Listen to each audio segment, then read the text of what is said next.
What's up, guys? Happy Good Friday. Today, I'd like to do what Jesus told us to do and bring into remembrance the things that he's done for us and the things that he did, and just talk about the actual day of Good Friday.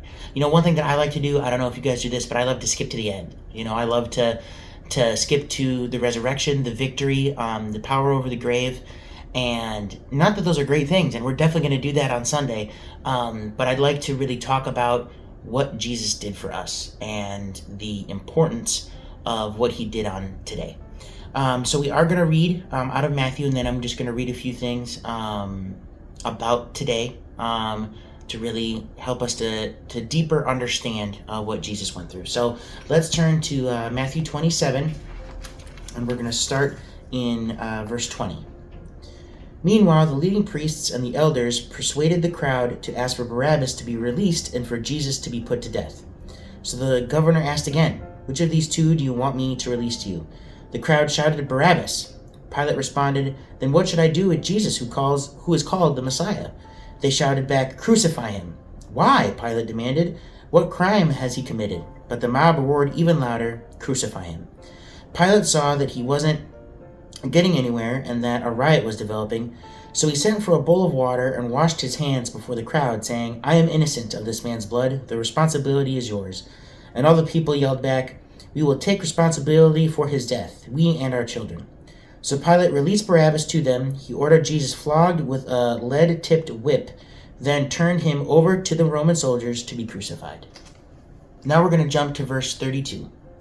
Along the way, they came across a man named Simon who was from Cyrene, and the soldiers forced him to carry Jesus' cross. And they went out to a place called Golgotha, which means place of the skull.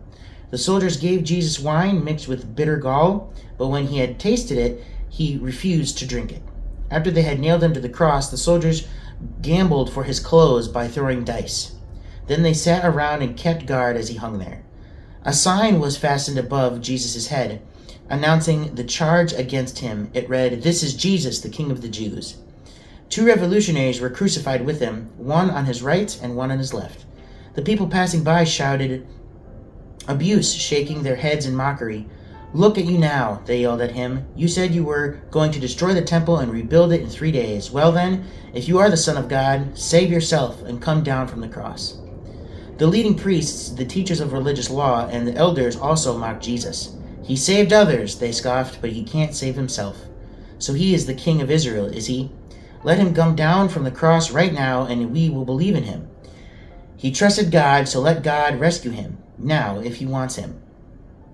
For he said, 'I am the Son of God.'" Even the revolutionaries who were crucified with him ridiculed him in the same way. At noon, darkness fell across the whole land until 3 o'clock. At about 3 o'clock, Jesus called out with a loud voice, "Eli, Eli, lema sabachthani," which means, my God, why have you abandoned me?" Some of the bystanders misunderstood and thought he was calling for the prophet Elijah. One of them ran and filled a sponge with sour wine, holding it up to him on a reed stick so he could drink. But the rest said, "Wait, let's see whether Elijah comes to save him." Then Jesus shouted out again, and he released his spirit. At that moment, the curtain in the sanctuary of the temple was torn in two from top to bottom. The earth shook, rocks split apart, and tombs opened. The bodies of many godly men and women who had died were raised from the dead. They left the cemetery after Jesus' resurrection, went into the holy city of Jerusalem, and appeared to many people. The Roman officer and the other soldiers at the crucifixion were terrified by the earthquake and all that had happened. They said this man truly was the Son of God. It's a very heavy passage. It's a reason why I if I do read it, I have to read the resurrection right away, because it's very heavy. Jesus went through so much pain, he went through so much anguish, and he truly suffered just for the possibility to have a relationship with us. It wasn't guaranteed. He didn't make an agreement with God and said, "All right, if I do this, they all are going to love me." We see in the world today, there's many people that mock and mistreat his name and what he stood for and all the things he did, but he still loves them. He still wants a relationship with them. He still wants to save them. He still wants them to come to the realization of what he did 2,000 years ago. and it's really hard to read. And I will link this article in the description below so you guys can see it.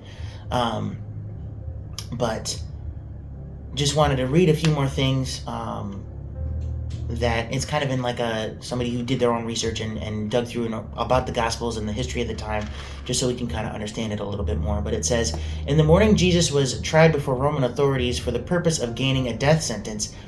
During the series of the trial, Jesus was again mocked and taunted as an impostor. The soldiers twisted together a crown of thorns to set it on him. His brow was punctured deeply by the long thorn briar. It wasn't just, when you're walking outside and you actually get, poke, and even if it does fully puncture, there's not a lot of blood. I mean, they were thick thorns, and they mocked him. They said, "Oh, here's the King of the Jews," and they forced it on there to just make him suffer even more. The soldiers repeatedly struck Jesus on the head with a staff, and they arrogantly spit on him, and that's in Mark 15:19.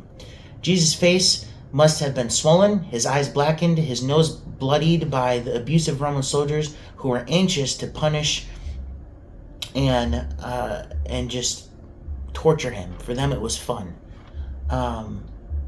And that's not even talking about the whip that was used. And I'll put a picture up so you guys can see what it looks like.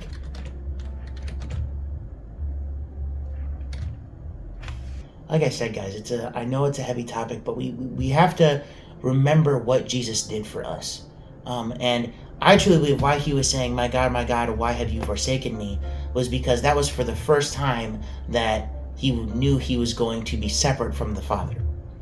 And I think for him, it was more torture. Obviously, I mean, we're reading about the physical things, but in order to take away our sin, he had to be separated from God, because God and sin can't coexist at the same time.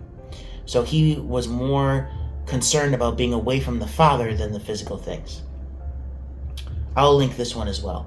It is fairly clear that Pontius Pilate tried to save Jesus by offering the crowd an unattractive alternative, Barabbas. As we know, this ploy failed. So a little bit earlier, and please go read all these passages for yourself so you guys can really understand it to the fully for yourself.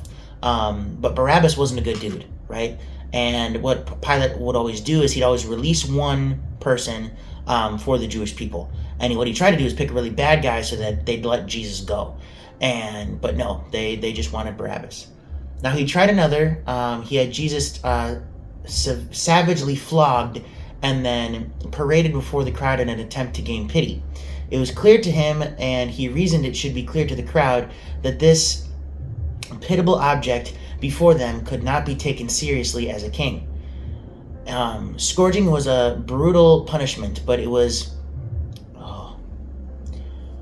standard practice before a crucifixion. The whip, sorry guys, I'm gonna not say this right, but the flagellum had several thongs, like they put teeth and metal and different things in them, so that when they grabbed, they would grab on, and then when they pulled, it pulled a bunch of flesh off. Each of which had pieces of bone or metal attached. It made a bloody pulp of a man's body. And he was unrecognizable. So Pilate's whole point was so that he didn't have to kill Jesus, he would do this, so hopefully the crowd would be like, all right, good enough. But obviously we know that didn't happen. The person to be whipped was stripped of his clothing, tied to a post or pillar, and beaten until his flesh hung in shreds. And to me, this proves that he was fully God and fully man, because he went through and he was beaten and flogged, and then he was crucified, and he hung there for at least 3 hours before he died. Because it said it went dark at noon, and it stayed that way until 3 o'clock. So that's 3 hours of pitch black.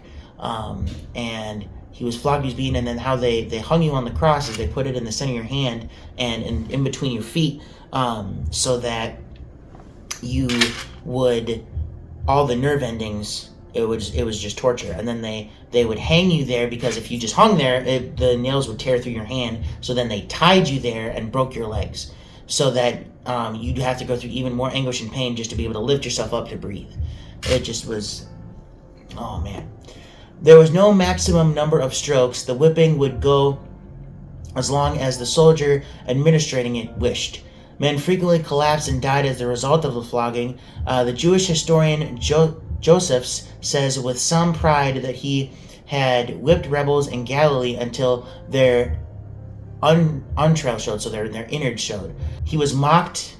They put the crown of thorns on his head. They beat him, and he was so weak that they got a different man they saw to carry the cross the rest of the way.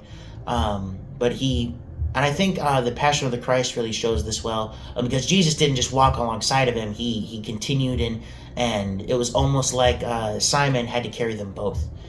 And it's incredibly